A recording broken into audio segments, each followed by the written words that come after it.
How hard is it to get fired from CNN? Honest question. Look who's back. Jeffrey Toobin, the Zoom wanker himself, is back on CNN. Wait till you see this interview. It's so cringe. He has terrible defenses for himself that we're going to rip to shreds. And this is not the first time CNN has done this. Wait to hear about another story that most of you don't know. Somebody else on CNN who's been through a similar situation. Maybe they like folks like this over there.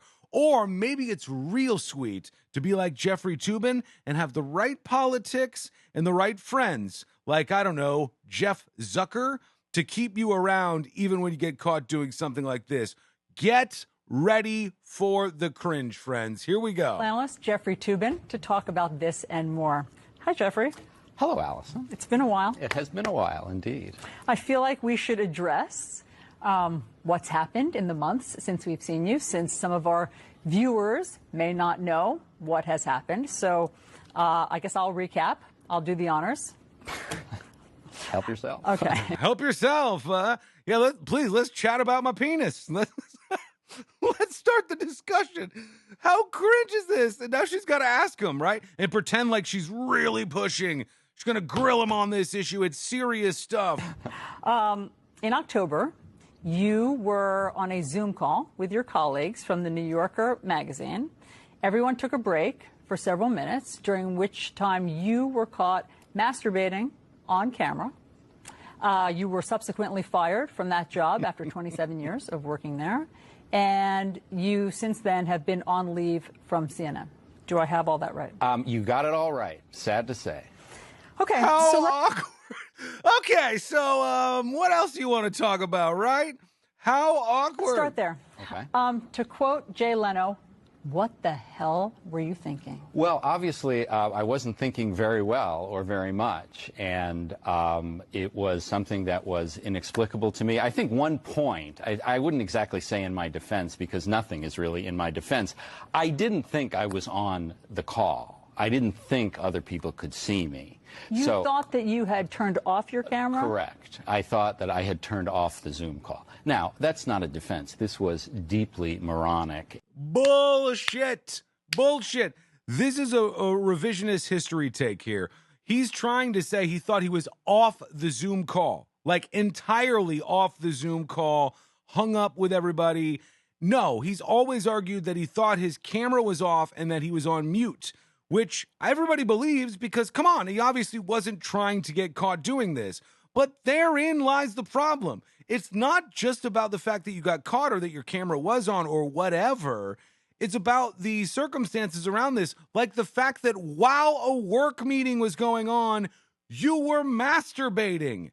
This is the big, giant issue, the elephant in the room, if you will, that's still not too much for Zucker. This gets even weirder. Wait till you hear what he's doing to fix himself. And indefensible, but I mean that is part of that is part of the story. And you know, I have spent the 7 subsequent months, miserable months in my life, I can certainly confess, trying to be a better person. I mean, in therapy, trying to do some public service, working in a food bank, which I certainly am going to continue to do, working on a new book about the Oklahoma City bombing, but I am trying to... Come on, man! He's working in a food bank, because that's what you do.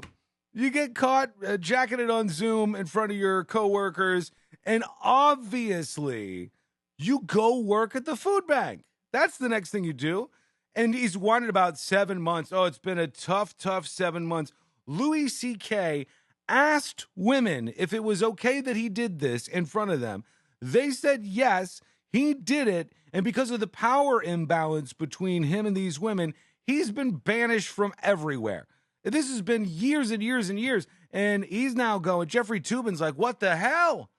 How long is this going to take? It's been 7 months here, and I can't get back on. He even has the balls to say the New Yorker went overboard by firing him. I want to get to what the New Yorker decision was and the consequences. So after you had worked there for 27 years, you were fired. They said after an internal investigation.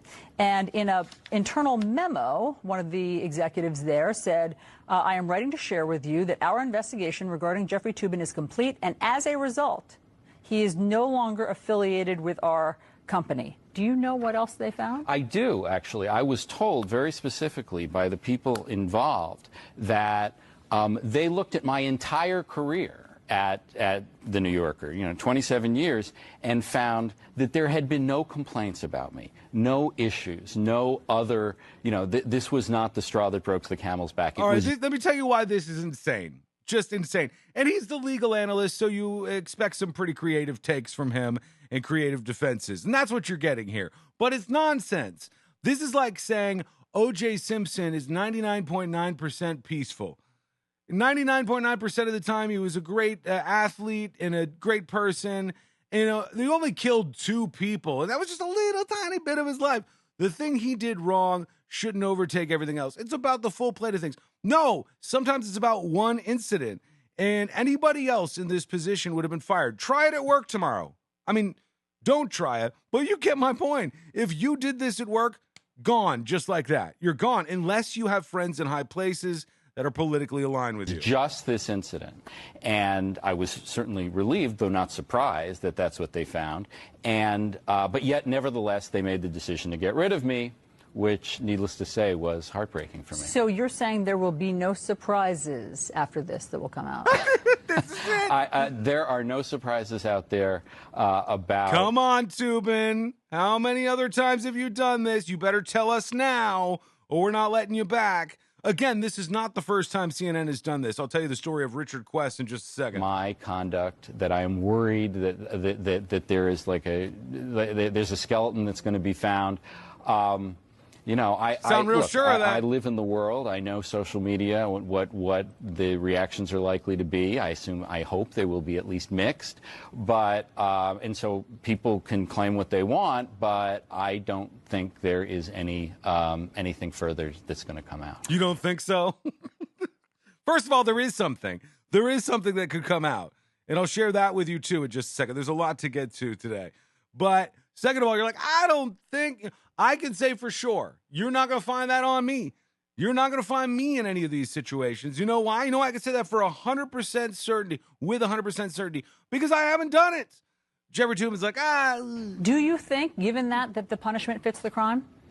I am the worst person to ask that question. I mean, obviously, I loved the New Yorker. I loved working there. I felt like I was a very good contributor to that magazine for a very long time, and I thought this punishment was excessive. But look, that's why they don't ask the criminal to be the judge in his own case. I mean, I thought it was an excessive punishment. I am incredibly grateful to CNN for taking me back.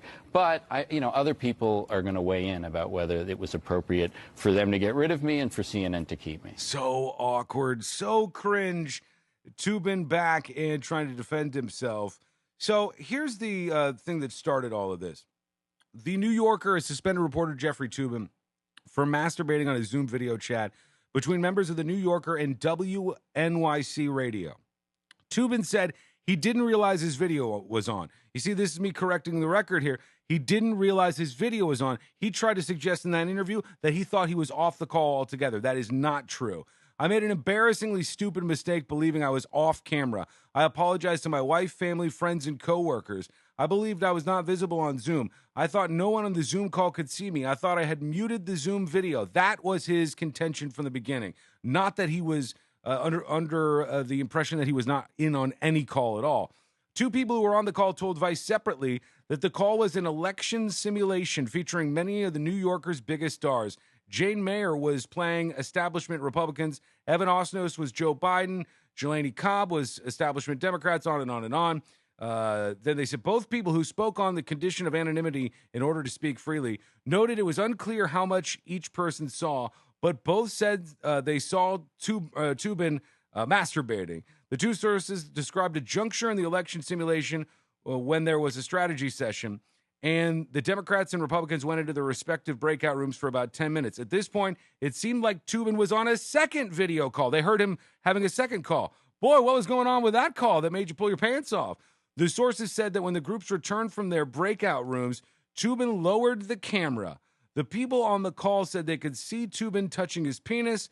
Toobin then left the call. Moments later, he called back in, seemingly unaware of what his colleagues had been able to see as the simulation continues. He was, as you now know, fired by the New Yorker. They thought this was worth firing him, but he's had people defend him. Malcolm Gladwell was like, I think this is an overreaction. He said, the only way I could explain it was that Condé Nast had taken an unexpected turn toward traditional Catholic teaching. This is why he said he thought this happened. Like, you're defending a guy who exposed himself and touched himself, masturbated on a Zoom call during work. Remember, this was on work hours whilst he was working with his colleagues. He did this. And there's a lot of implications there. You know, who was on this other video call that you were talking to? Who was it that you were watching on your work video call that was exciting you so much that you had to take your pants off? And there's other people defending him. Masha Gensen, who initially found the incident traumatic, said they now feel sympathy for Toobin. I think it's tragic that a guy would get fired for really just doing something really stupid. It's the Zoom equivalent of taking an inappropriately long lunch break. It's just like taking a lunch break. Now that I think about it, it's exactly the same. When you take a lunch break that's a little too long, if you had to put that on like how the bad scale, you know, here's 0, here's like I stole a staple, here's like I took too long of a lunch break, you would probably put I took off my clothes and I masturbated during a Zoom call. Right there, right at the same level as taking a long lunch. Jonathan Alter, another friend and journalist. You're a fine person and a terrific journalist and did nothing here to hurt anyone outside of yourself and your family. This is according to a friend of Mr. Toobin's for 40 years. And then they said, well, you know, there's nothing else out there. I'm not worried. Another journalist says, not so much. Pervy Jeffrey Toobin once left me a dirty voicemail rather. She says, this is from the New York Times writing about this in a lengthy piece on Toobin. And the Zoom meeting was not the first time Mr. Toobin has surprised someone in the business with his sexual forwardness. The magazine journalist Lisa DiPaolo said that in 2003, Mr. Toobin asked her out for New Year's Eve, telling her he'd separated from Miss McIntosh. That's who he was with at the time. She accepts. I'll go out with you on New Year's Eve. She returns home a few days later. A phone message is on her machine, and Mr. Toobin, in that phone message, described in vulgar terms a sex act he planned on enacting with her. She said, I kept the message and played it for all my friends. One of the friends corroborated her story in an interview. Mr. Toobin later called to confirm she'd gotten his message. Usually someone takes me to dinner first, she told him, and told her he was back together with his wife. Now, she says, I didn't think he was a sexual predator. I just thought he was a nice guy who was pervy. He was just like Jeffrey. Ick. So maybe that's why he's hemming and hawing about whether he's worried. Now, let's look up this name. Richard Quest. If you're unfamiliar, Richard Quest is this dude. He works over at CNN. He's their British correspondent. You see him doing a lot of stories with the royal family, and he works on CNN International as well. Richard Quest also had some problems. Let's go to the personal life section of his Wikipedia page. Remember, he's still employed at CNN. It's hard to get fired over there.